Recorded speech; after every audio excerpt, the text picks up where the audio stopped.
This next introduction is kind of fun for me. Tara, as you well may know, is the founder of the Insight Meditation Community of Washington. She's the author of Radical Acceptance, the book True Refuge, and the upcoming book, Radical Compassion, which is awesome.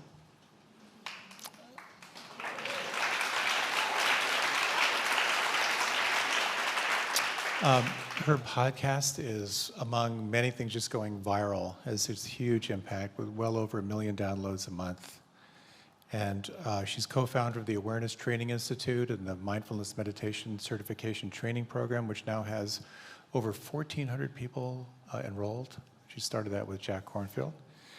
And it says here, according to her bio, she lives in Great Falls with her husband, Jonathan Faust.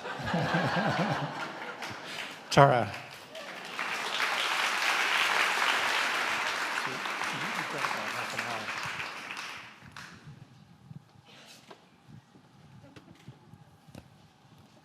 It feels so strange being up here. First of all, I'm so touched and glad that you all came, and I'm really curious. I have a couple of questions. How many of you came because you knew the topic? I thought it would be simpler to say it that way. I won't ask it in reverse. You know, it's really, really a powerful thing to feel like that we're gathering together to explore this particular topic, because I think it's really hard to talk about. I've been in a lot of different groups and situations where this has been kind of a focus, and it's an edgy one. It's really part of the human heart to care, and that we're going to be finding it in all beings, waking up in all places. And I have one inquiry I kind of want to explore together that's really the big one for me, which is what wakes us up in this area? What is it that actually motivates people to change the way they're living for the sake of each other and all beings and this earth? Like, what is it that does it? And I'm going to loop back to that and ask you that each of you is on a path of awakening. And I don't make any assumptions. There may be many that don't resonate with a plant-based diet for many reasons, but we're all on a path of finding out who we are as part of a larger belonging and really learning how to live more true to that. So I'm going to come back to that question of what motivates you. And I thought I'd say one thing that doesn't motivate is guilt, right? It's so big when it comes to veganism. I do want to say that Mark brought up Greta, the 16-year-old, and she's a vegan, and she describes on one of her interviews how she guilt-tripped her parents into turning vegan. So it does work temporarily, but you have to believe in a deep way to have it really come alive. But I think that's the elephant in the room, which is that when we start talking passionately about not causing suffering to other beings, and we say eating animal products causes suffering, built into that is a judgment, it seems, that therefore something's wrong with you if you're not on the train going in this direction. Does that make sense? So how do we have the conversation in a really honest, transparent way, and rather than playing into that, really exploring what this means to each of us and what wakes us up is my question. And there are, if you go online and about veganism, you see there's one repeating kind of conversation. It goes kind of like this, that the first person says to another person, "Hey, I had vegan ice cream." And then the second person says, "Do you always have to talk about being vegan?" Next time they're together, the first person says, "Hey, I had ice cream." And the second person said, oh my God, I thought you were a vegan, you know? So there's those kind that's always repeating. And then what we know is that our culture is deeply, deeply habituated. As Mark said, it's through the eons that we've been eating down the hierarchy of creatures. And it's very normalized that we would eat other animals. And it's not so easy to raise the question, like, how did that really happen and how does it change? And so one of Jerry Seinfeld's, this is real well known, is he says this, he says, isn't it weird that we drink milk, stuff designed to nourish baby cows? How did that happen? Did some cattleman once say, oh man, I can't wait till them calves are done so I can get me a hit of that stuff? You know? And you can see what's behind it. So what I thought I'd do is I want to share a bit about how this has emerged as a very deep passion in my life. And I want to say a little bit about that. And in a broad way, I'm 65. I spent 45 years now, most of that 45 years as a vegetarian or a vegan. I joined an ashram when I was 20, and it was vegetarian. It was ahimsa, do no harm. So I just joined up, and it just seemed like natural and healthy and wholesome, and that was that. And I was a vegetarian for a good number of years, got really sick, and I had a lot of doctors telling me, you need, to eat differently. And so I probably dipped into eating meat or animal products for about 5 years, and then realized that I didn't feel like it made a difference with my health, and went back, and ever since I've been vegetarian, and then the last handful of years vegan. So one of the things that feels really alive for me is those 5 years, I know what it was like to then be defended against other people's judgments, because I held the values, but I wasn't able to do it, so I felt like I had to always, defend myself in some way, and how bad that felt. And I also noticed during those years different ways that I did stop paying attention to what I had been paying attention before, that kept me sensitive to the fact that what I was putting in my mouth, as Brenda said so powerfully, it came from an animal that suffered. So that's a humbling thing to have gone through those years. One of the pivotal experiences for me early on was teaching a retreat down in the Blue Ridge. And some of you may have been at it, I don't know, but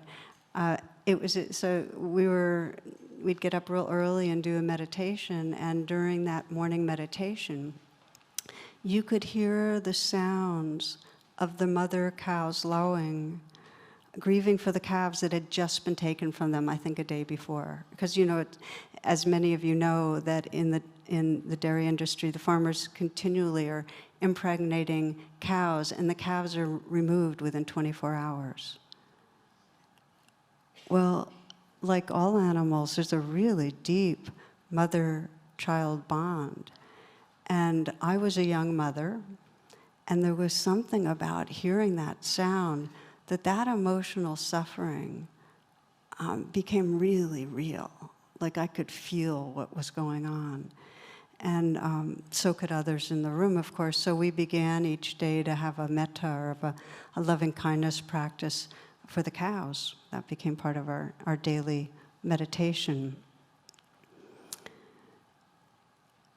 After that, I started much more actively, purposely exposing myself. And it became important to do so. When I say exposing myself, I mean to the horrors of the animal industry. And it felt like I had to do it on purpose because it's hidden from us. So you have to look, you have to choose to look. And it's not masochistic, it's like this is a reality. It felt like I started sensing like we have this concentration camp in our backyard. And yet it's pretty hidden, you just don't know. So I'd started really looking. And so I would read about eggs and read about how there is no way for any of the eggs, no matter if they say free range, whatever, in the grocery stores, in order for the egg industry to go on, when a male chick is born, it's crushed immediately. And that's all over the world. They're trying to find ways to change that, but you know, unless you're raising your own chickens, even then you have to get your chickens from somewhere, and people raising chickens kill the males because they're just not economically viable. So learning that, I stopped eating eggs. And that was probably the hardest, by the way, just sharing as a person that's made the transition. Eggs was the hardest to do, but I didn't feel like I could keep on participating.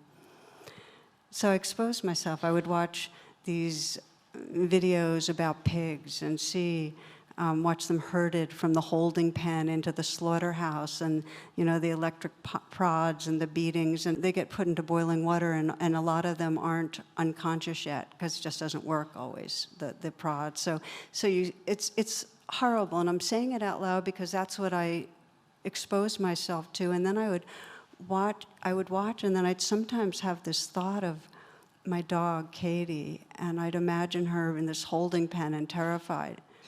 Because pigs are really intelligent, you know, and they're very relational, and they can feel the horror of, you know, when others are being killed. So it got into my body more and more, and that's where the passion grew out of, this sense of these are fellow beings that are precious, and they're being tormented regularly, like billions a day are being killed. So this question came up, you know, how do people start caring about suffering? What will make people care is this big question to me. And I was talking about it with Jonathan. He reminded me of a movie that we had both seen years ago, and I'm wondering how many of you saw Powder? Can I see by hands? Saw the movie Powder? Few, a sprinkling. Okay, so it's a fantasy drama about a young guy with this incredible sensitivity. He's got these paranormal powers. And at one point, he and a group of other young people are out on a camping trip. And they hear a shot, and they find this local deputy who had been accompanying the group had just shot a deer, and he was standing over this dying deer. And Powder's enraged, because he's just this very sensitive being. So he's really enraged, and he kneels down to put his hand on the deer's neck, and the deputy's really angry, so he's trying to grab Powder and pull him away. But in the moment of touching Powder, there's this transmission of the dying feelings, the fear and the pain that the deer is going through, so that the deputy all of a sudden starts crying uncontrollably because he is feeling what the deer is feeling. And as the movie goes, he gets rid of all his guns, and he can never eat meat again.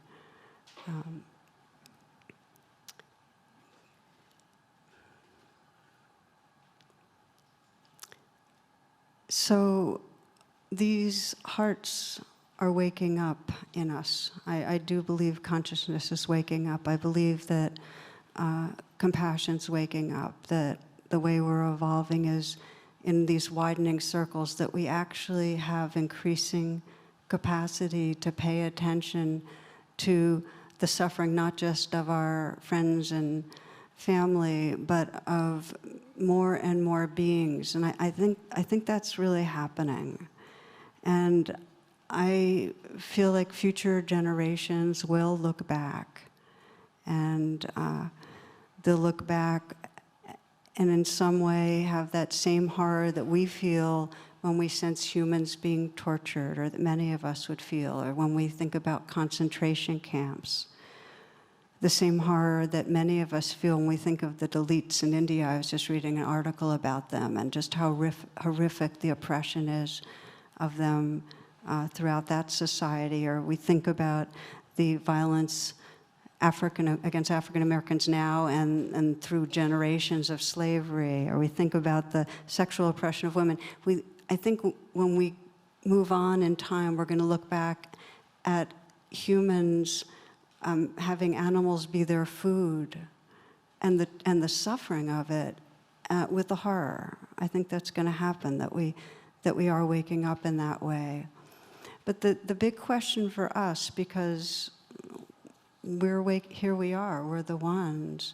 And so when I started with this, what motivates us in our own lives, whatever the step is that helps to serve the healing of our earth, wherever you are in your path, what helps, and what motivates you, or what inspires you, and in this case, moving towards plant-based eating. And what I'd like to ask, I'm going to kind of do a hand raise here just to get a feeling, since this is a genuine question. So I'm going to name a few things that many people find as the inspiration for them, and just ask you to raise your hand if this is one of them for you. So you're allowed to raise your hand more than once on this, okay? So the first one is part of what inspires you is in your own being sensing the realness of animal suffering. How many for that? Okay. How many is it because you're aware that the animal industry is the second largest contribution to global warming beyond fossil fuels? Okay. Thank you.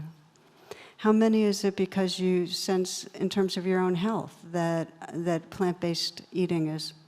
Okay, so we're getting a lot of you are raising your hands more than once. It's good. I'm curious, how many is it that it's actually getting more, the options are getting more available, that you can actually find healthy alternatives, like the Impossible Burgers now at Burger King. Can I see by that, the alternatives? Okay. So what I'm thinking, what I'd like to do is invite you to do a reflection. And you might close your eyes.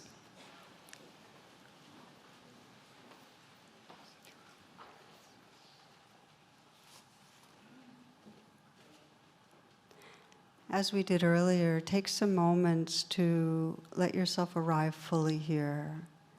And that might mean for you taking a few nice, long, full breaths.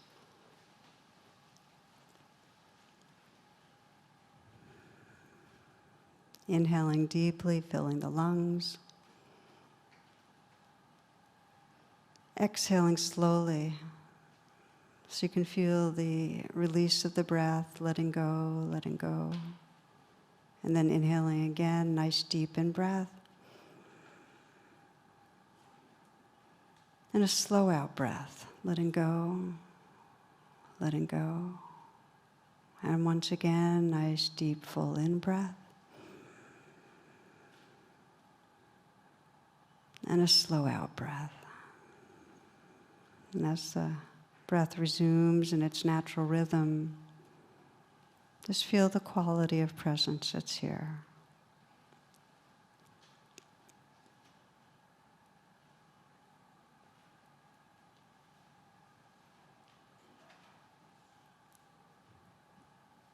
Taking a few moments to let yourself imagine the world that we want to live in,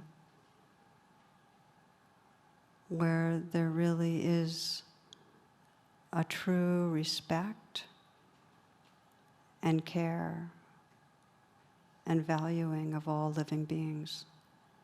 Just imagine, let yourself glimmer to that.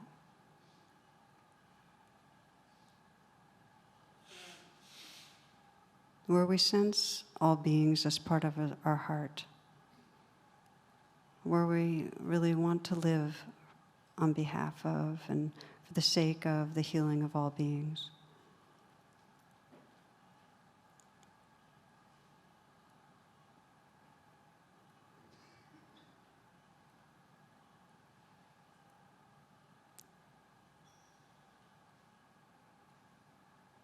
Imagine us and how we treat those of difference, those that in the past were of a different caste or color or sexual orientation or gender identity, ability. Just imagine a world where there's really respect and justice and care.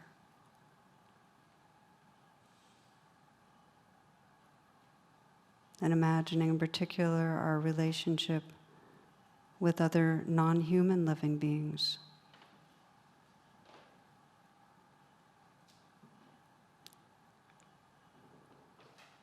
Sensing the possibility of what seems to be really happening, which is a collective movement towards compassion-based eating, plant-based eating.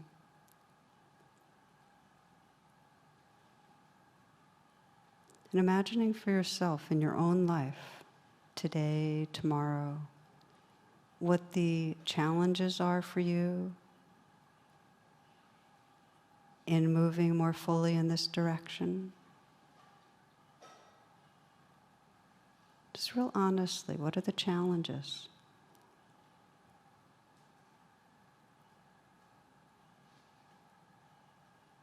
Part of waking up is just that courage to be honest with ourselves. What are the challenges?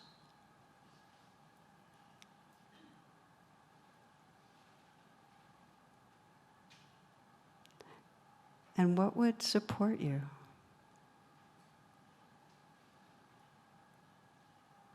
What is it that would help you or support you as you refine the way you walk on this beloved planet?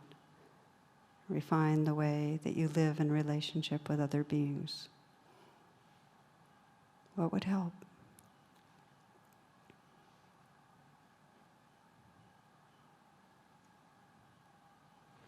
And then Gary Lawless puts it this way. He says, when the animals come to us asking for our help, will we know what they are saying?